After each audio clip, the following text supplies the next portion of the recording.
Hey, what's going on, everybody? So I have not had an opportunity to really talk about The Last of Us Season 2 yet. I'm going to do that here today, at least in non-spoiler form. A little bit of backstory here. I have played both of the games. I love them both. I also think that the first season is my favorite season of television of all time. I really love it that much. I think it is that damn good. So I was very excited to see how they adapted Season 2. And Craig Mazin and Neil Druckmann are proving once again in Season 2 that if it ain't broke, don't fix it. They are repeating the same process that they did in Season 1. 110%. And so the question becomes, like, how could I be disappointed by it? And the fact is, I wasn't. I actually really loved this season in its entirety. And this time we're following Ellie when she's on a path to revenge. Joel is not the central character this time around. It is Ellie, as it is in the game. Her and her best friend Dina do go out onto a different journey to seek revenge on a particular set of events that happened. If you guys don't know, you're living under a rock, but I still won't say it to keep this non-spoiler. I know some people are worried about Bella Ramsey playing Ellie older, but the great thing is that they as a performer are actually the age that Ellie is, and in season 1 they were just playing younger than they actually are. I thought Bella Ramsey fulfilled everything that I needed from this iteration of the character. Honestly, I thought that they still felt very natural, and I know that some people wanted a recast. I feel like that if you recast, certain dramatic things wouldn't have been as dramatic for sure. I do think having that same performer in the role was very helpful. Isabella Merced is one of my new favorite additions to the show, though. Her as Dina is amazing. I love the chemistry that her and Bella Ramsey have together throughout the series. I do think it's so strong. One of the best TV relationships I've ever seen, easily, hands down. I thought all the series directors did a very good job keeping in line, keeping in tone, whether it's Craig Mazin, Neil Druckmann, Peter Harr, Stephen Williams, Nina Lopez Corrado, Kate Herron. These are some of our best TV directors, honestly, and they really went all out. Mark Mylod. They really injected this series with filmmakers that understood the tone that the series needed, and I really do believe that they have another triumph on their hands. I knew going in that this season was going to be a harder task than the first, and it absolutely shows. And based on the game alone, I mean, the story is just much more controversial. There are bigger stakes. There's a whole world that they have to try to map out here. That kind of starts with Jeffrey Wright's character, Isaac, who I thought was great in the episodes that he got here, even though it was limited. I'm assuming we're going to see a lot more of him next season, just based on the way the game plays out. There are a lot of elements from the game that you get a lot sooner than you would have, and I think a lot of that is kind of due to the fact that we had to wait 2 years, and this series does end on a massive cliffhanger, just so everybody knows. I love how much more grounded this stays than the game, honestly, because they do want to keep it feeling like if the apocalypse really happened, this is how it would be. Sometimes this causes characters to make decisions a little bit more impulsively than they would have in the game, and I actually really enjoyed that, because I think that in reality we are not all incredibly strategic gunmen. That's what keeps the show so grounded. It's about everyday people trying to make it through the apocalypse. It's not about superhumans. Yes, one of the people that we are following, Ellie, is immune to this infection. In that way, she's special, but in no real other way is she flawless. A lot of this is diving into the flaws of Ellie, and by no means did that make me personally start to dislike the character. It just made me realize like how human the character is, and in so many ways we get to explore that with every character here, and that's why I was so impressed with the season, was the balancing act that they were pulling with all the different characters while trying to keep the show intact by building on the foundation that the first season ultimately was. A lot of this is due to the fact that they're trying to expand on the community of Jackson, for example, so we get a lot more of Gabriel Luna as Tommy, and I think he did really excellent work this season. We get to see moments of him and Joel finally being brothers and how that relationship plays out a little bit more. Young Mazzino was a new addition to the cast that I just was not expecting to blow me away the way he did, but he was actually amazing as Jesse. And what I like about this character, Jesse, is they are expanding on the fact that this is actually one of the most logical characters in the community of Jackson. Caitlin Dever as Abby is just absolute perfection. I mean, every moment that we got with her, it's a little bit more limited than I think a lot of people would have liked. They are still kind of following the game in that sense. I mean, at this point in the story, we got just about as much Abby in the game, so I could tell just from the little moments that she's nailing this role. I mean, I love Caitlin Dever as an actress, and we're going to be following her a lot more in season 3, and I can't wait for that additional content to help build the story in more. I think Pedro Pascal and Bella Ramsey's chemistry continues to get better throughout this series. You can see how great they're getting at playing these characters. I love the dynamics that they were challenged with as performers. The lengths that this relationship goes to is so fantastic. I mean, it really is so in-depth and so important to the entirety entirety of the story of The Last of Us, and the way that they executed everything. Pedro Pascal especially is just insanely amazing this season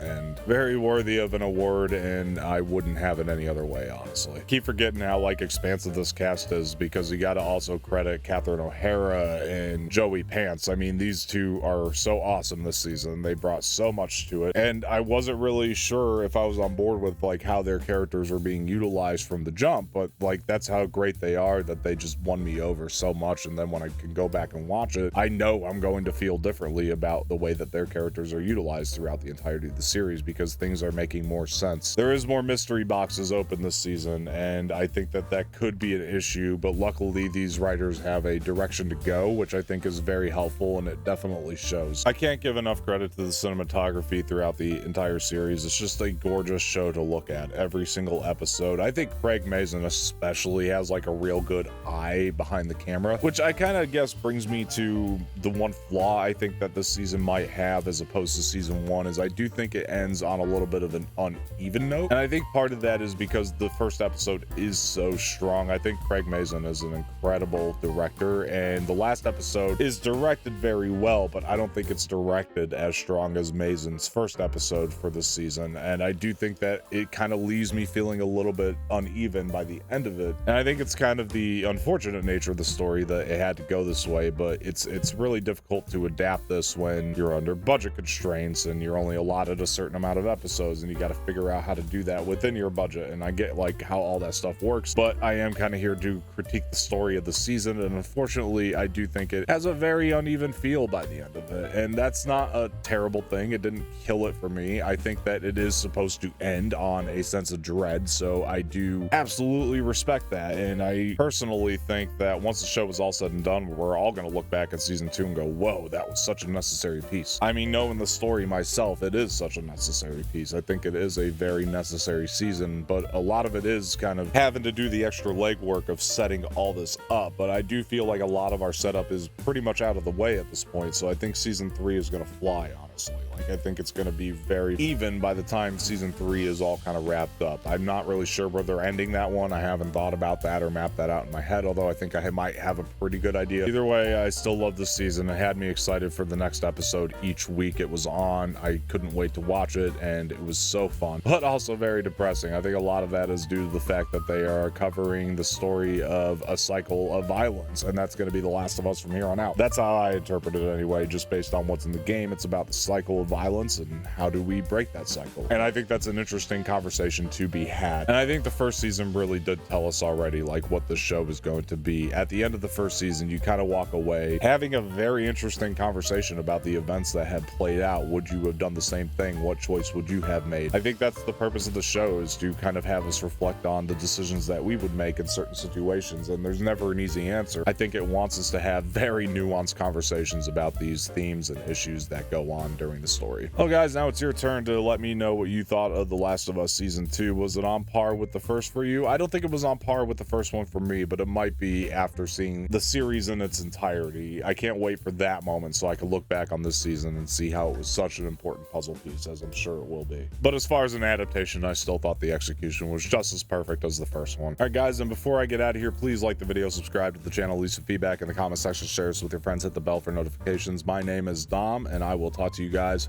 later.